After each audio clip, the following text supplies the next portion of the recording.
मला माडेकर म्हणून फार असा आनंद झालेला. आम्ही पेढे वाटून त्याचं स्वागत केलंय, फटाका वाजून त्याचं स्वागत केलंय. खरं तर प्रथमतः मी माननीय मुख्यमंत्री साहेब, माननीय गोरे साहेब पालकमंत्री आमच्या जिल्ह्याचे, तसेच दमदार आमदार लोक अभिजितआबा पाटील यांचं मी प्रथमतः स्वागत करतो माडेकरांच्या वतीनं. कारण या महाराष्ट्र राज्याचा महत्वाकांक्षी प्रकल्प हा शक्तीपीठ मार्ग हा या माडा किंवा छत्रपती शिवाजी महाराजांचे जे कुळदैवत आहेत त्या कुळदैवत जोडणारा शक्तीपीठ मार्ग आहे. आणि हा मार्ग जाणारे मार्ग असे आहेत की त्या ठिकाणी सावतामाळे असतील, संत सावतामाळे असतील, नीरा नरसिंगपूर असेल, शिंगणापूर असेल, ज्योतिबा असेल, बाळूमामाचं आदमापूर असेल, असे सर्व देवस्थाने जोडणारा आणि लोकांच्या मनातला हा प्रकल्प आहे. आणि तो अशा भागातून जातोय की जो भाग म्हणजे अविकसित भाग आहे आणि तो विकसित भाग होणार आहे. यामुळे या भागाचा निश्चित विकास होणार आहे.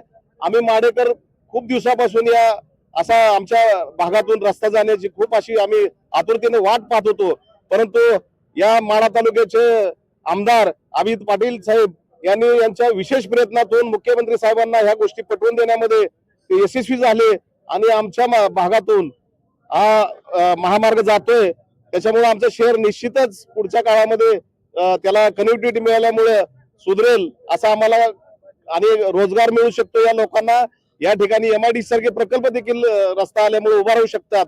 आणि असे दमदार आमदार आम्हाला आता माढा तालुक्याला मिळाल्यामुळे आमच्या इथली जनता खूप अशी समाधानी आणि सुखी आहे. कुठं तर एकीकडे ही मंजुरी मिळाली नव्या मार्गाला, मात्र दुसरीकडे पंढरपूरमध्ये 3 लोकप्रतिनिधींनी एकत्र येऊन विरोध दर्शवलाय, जुन्याच महामार्गाचा अट्टहास केलाय. कसं पाहताय?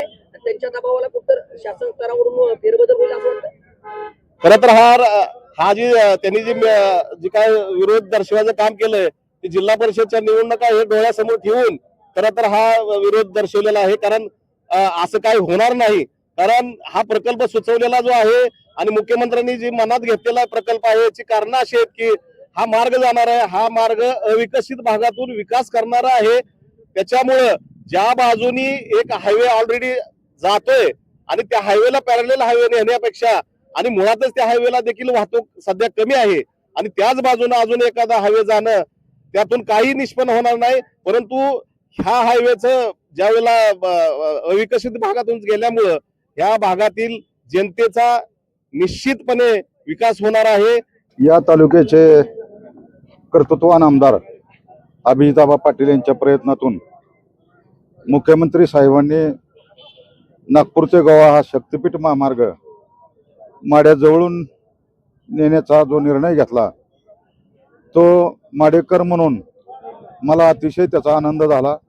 या परिसरामध्ये विकासाची फार मोठी भूक आहे आणि ती भूक कशी भागेल याच्यासाठी अभिजितआबा पाटील अतिशय प्रयत्नशील आहेत. त्यातला एक भाग म्हणून आज दळणवळणाचा एक फार मोठं साधन या ठिकाणी निर्माण झालेलं आहे. मी या ठिकाणी असं म्हणू शकेल की विकासाची पहाट माढा परिसरामध्ये उगवलेली दिसेल आणि या महामार्गानं शेतकरीच काय, व्यापारी असतील, कारखानदार असतील, यांना अतिशय चांगल्या पद्धतीची सेवा या महामार्गामुळे मिळेल. पश्चिम महाराष्ट्रामधल्या अनेक तीर्थक्षेत्राला जोडणारा हा महामार्ग आहे. आता काल परवा आम्हाला एक बातमी ऐकायला मिळाली की पंढरपूर तालुक्यामधून, सांगोल्यामधून या महामार्गाला विरोध होतोय. माढा भागातून नेण्यासाठी त्यांचा विरोध आहे. परंतु आता याच ठिकाणी सांगितलं गेलं की अनेक तीर्थक्षेत्र जोडलीत. आता त्या तीर्थक्षेत्रामधून जाणारा हा महामार्ग वाचवायचं काम त्या तीर्थक्षेत्रातल्या देवांचं काम आहे, ते बघून घेतील. त्यामुळे कुठल्याही अडचण या महामार्गाला येणार नाही. मुख्यमंत्री साहेब त्या पद्धतीनं खंबीर आहेत. त्यांनी घेतलेला निर्णय ते कधीही बदलत नाहीत. मला खात्री आहे की भविष्यामध्ये अजून या ठिकाणी अभिजित आबांच्या नेतृत्वाखाली माड्याचा विकास झाल्याशिवाय राहणार नाही.